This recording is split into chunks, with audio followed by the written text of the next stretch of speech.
little bit later, not much, but a little bit, and we'll try to keep it relatively short. I find it just, if I get that concise time, I end up maybe saying something more meaningful, of importance, perhaps, um, than if I just ramble on. Although sometimes my best conversations are just rambling on. You stumble across something, the mind unwittingly leads you towards a greater insight. It's the same with walking. Uh, if I'm walking somewhere with intent, sometimes I tend to miss the point of walking, uh, or I miss some keen insights that might come my way. But if I'm just out rambling, then things come to me. Same with writing, for that matter. I think any creative endeavor, it pays to let the mind go and see what happens. Of course, having said that, I think first you need focus and then you let go, which is actually the secret of Hatha Yoga. Tension of an asana, tension of a pose, and then you relax into Shavasana, corpse pose, or child's pose, or the crocodile pose. So you're holding a posture, say you're holding a headstand for a minute, and then you relax in child pose. Get that play, the dynamic play between tension and relaxation. It's also the same with meditation. I could actually go on with examples, but meditate, you, I find myself, even after decades of practicing mantra meditation, focusing hard on the mantra, which is not the aim of Vedic mantra meditation. It's not a means of concentration. It's not a means of, it's considered the effortless path of meditation. But I start off mindful of the breath. It's a few minutes of breath awareness. And then I will find that I'm concentrating harder at the beginning on the mantra. And then a gentle reminder comes, not from myself, it's a reminder from somewhere to let go, to relax, not to concentrate so hard, and let the meditation happen. And it's then that I fall into the gap. It's then that I fall into that ever present space between thoughts. And it's truly ever present. It's thoughts that arrive to that space versus the space that arrives for the thought. As soon as that realization dawns, you're there.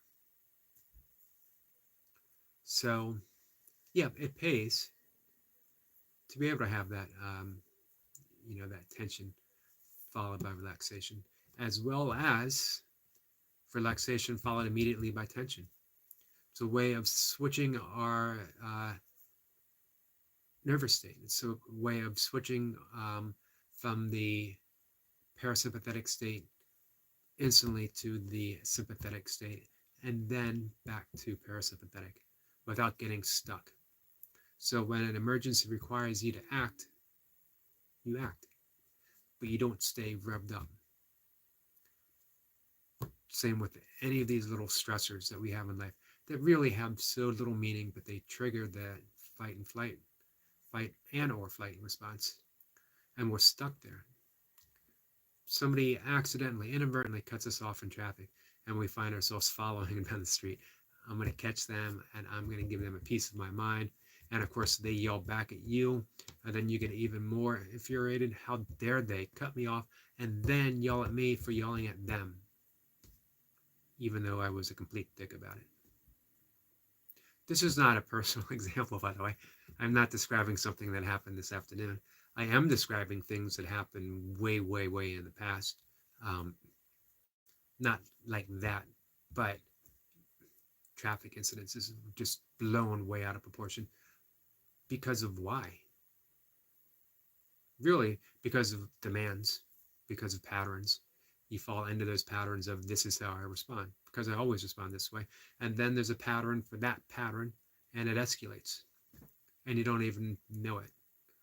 in yogic psychology, um, one of the five afflictions, probably the main one, is avidya, which is ignorance. And the worst aspect of it is the ignorance of being ignorant, not even knowing that we don't know, and yet insisting that we know. And we proceed through life with that same arrogance without even realizing it's arrogant.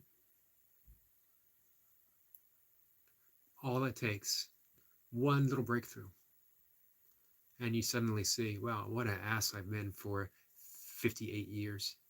Okay, I'm 58. To be honest, I haven't been an ass for 58 years, maybe for 50. Well, okay, now, wait a minute. I had a pretty good stretch up until I was 8 years old. So we had that 8 year period of time when I was pretty serene. And then, of course, I guess I would say all the way up. And once you enter middle school, you become a little bratty. And through high school, you're a punk. And then in college, you think you know everything. And that actually proceeds all the way up to the 30s. I think it might be in the 40s when you start to wise up a little bit. Fortunately, I started having an interest in yoga at a very, very young age. It started getting deeper and deeper in my 30s. In my 40s, I was fully immersed in meditation, in yoga, in all kinds of mystical practices. I think it helps as well. In my late teens and my 20s, I ingested a pretty fair amount of hallucinogens. I was a deadhead. I'm still a deadhead. I'm still a hippie, in case people can't tell. It's a shaved head, but um, hopefully there's still that deadhead essence that comes through. That was really a shamanic experience that we're following the dead, going to a show, dancing, partaking in the rituals, um, and you break through to another reality. You break through vibrationally.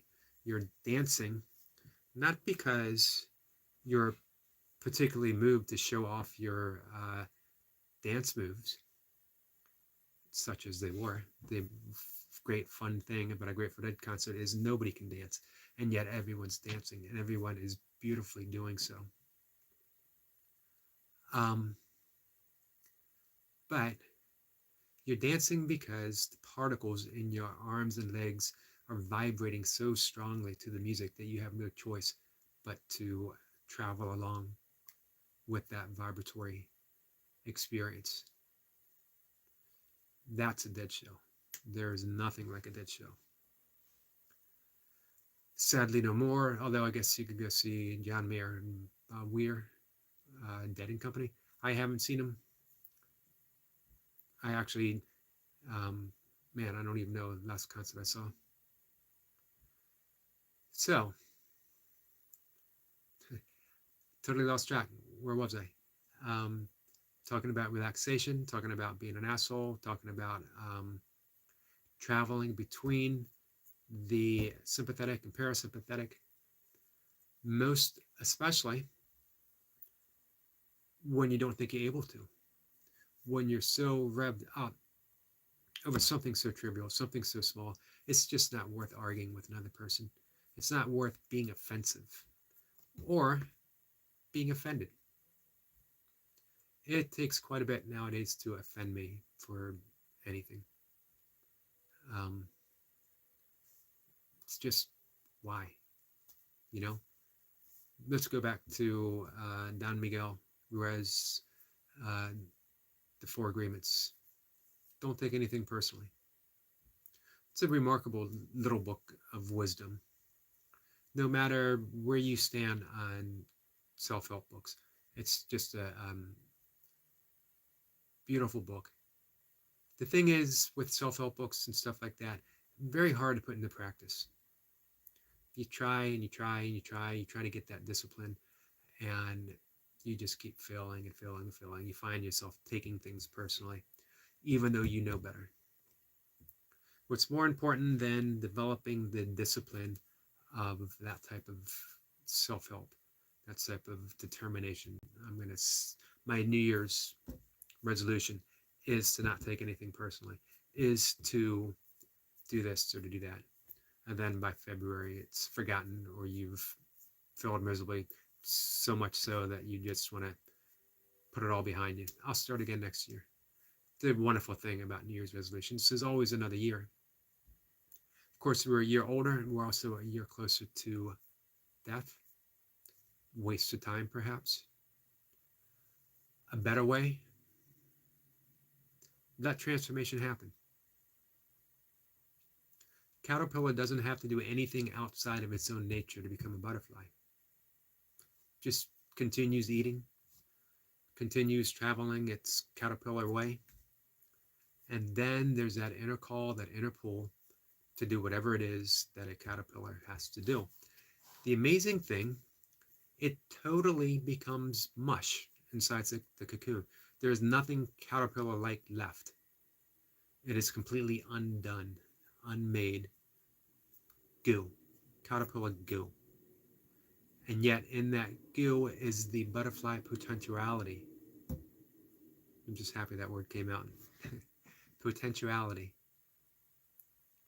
All that it needs to become a butterfly. Right there. Didn't have to read a book. Didn't have to have this grim determination of I'm going to be the best caterpillar I can be in order to be one day an amazing butterfly in the sky. Just had a breakthrough.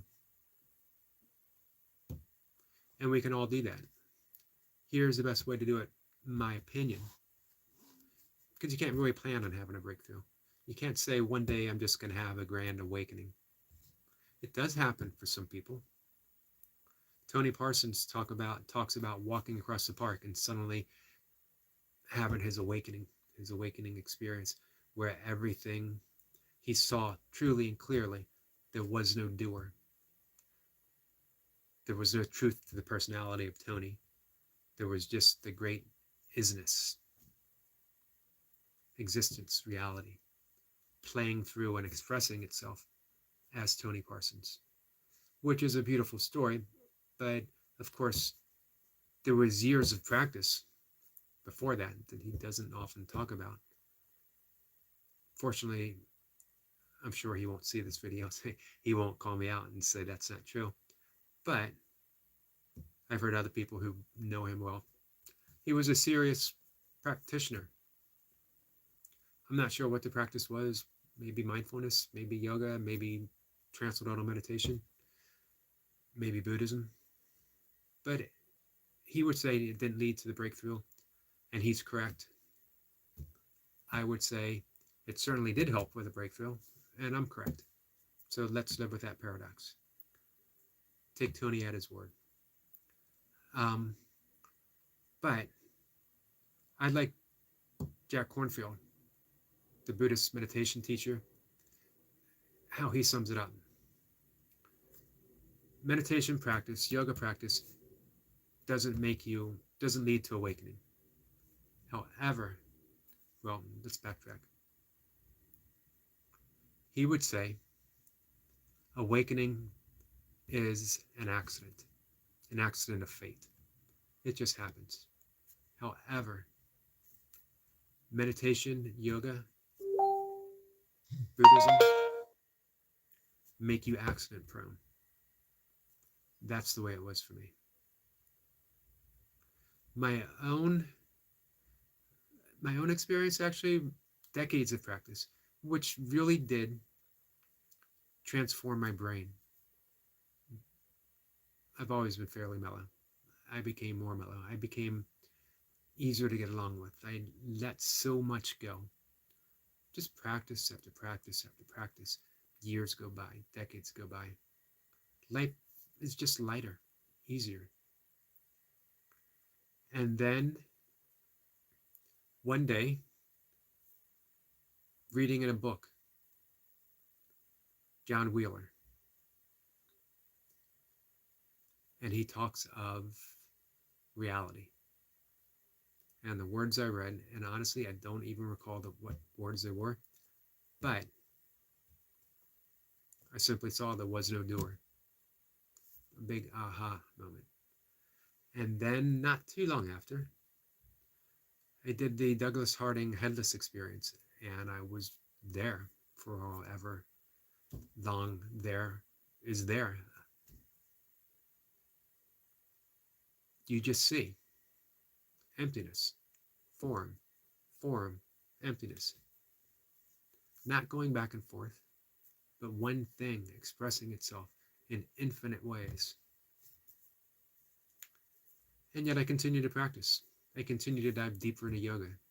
The reason why is I absolutely love it. And transformation still occurs. As Robert Saltzman says, awakening never ends.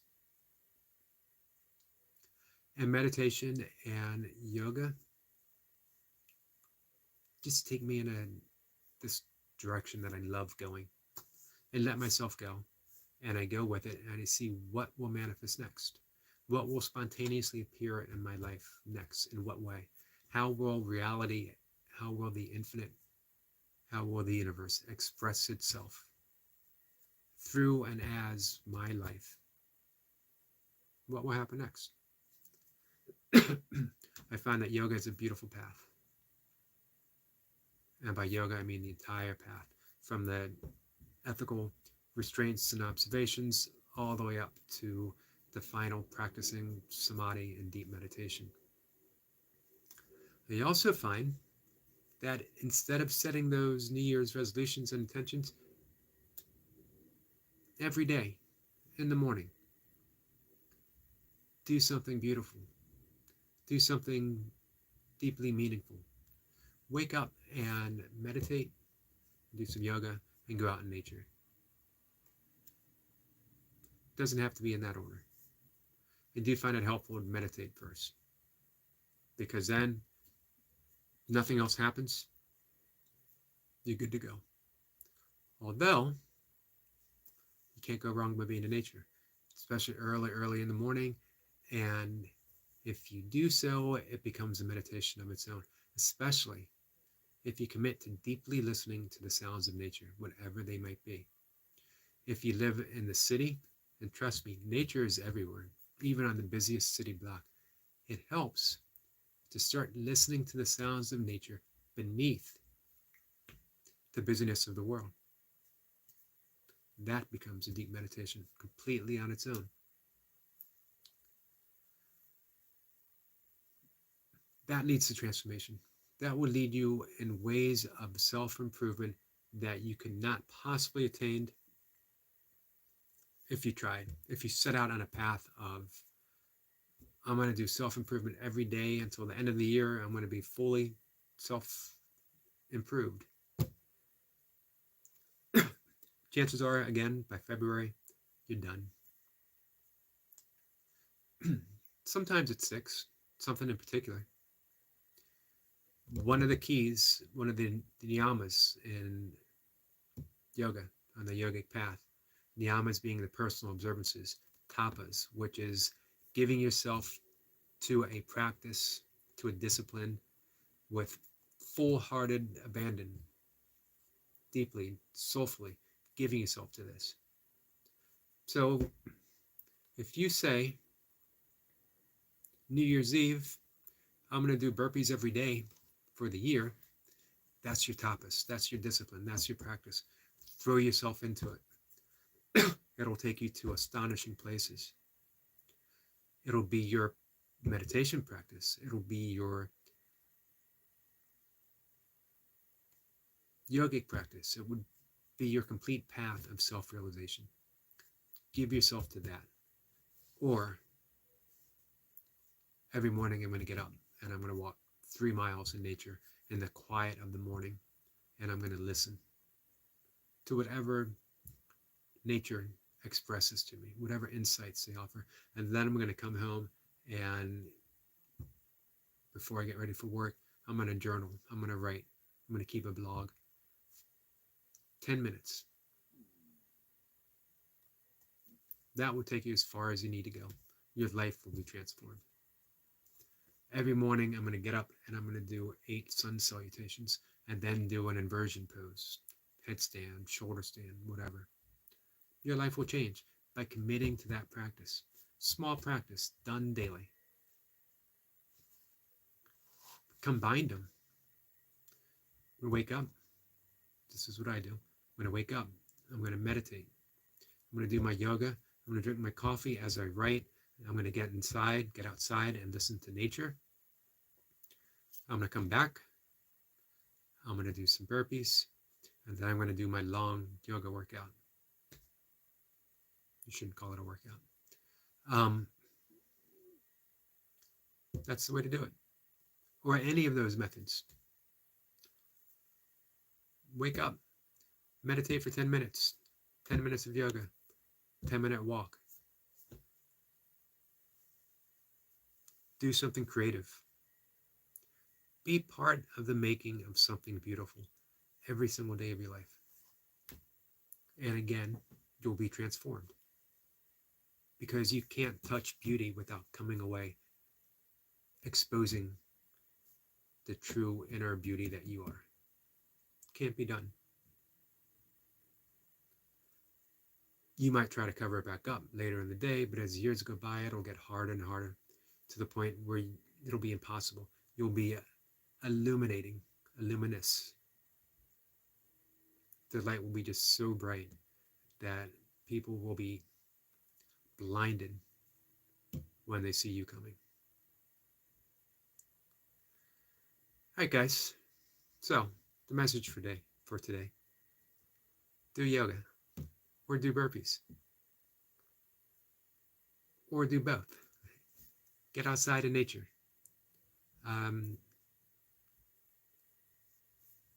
That's it. I will we'll keep it short today. It's just past 22 minutes, and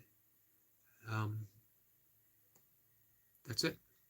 I will see you guys tomorrow morning for some burpees, and I will see you in the afternoon for a conversation. You guys have a good day. And hey, does anything you guys ever want to talk about? Any questions you want me to attempt to answer? I make no promises. I don't know a lot about anything, to be honest with you. But I love talking about all the things I don't know. So if you have a question, something to talk about, a topic, whatever, just leave it in the comment section. I will see it, I'm sure. And we'll have a conversation about it. All right? I'll see you guys tomorrow. Take care.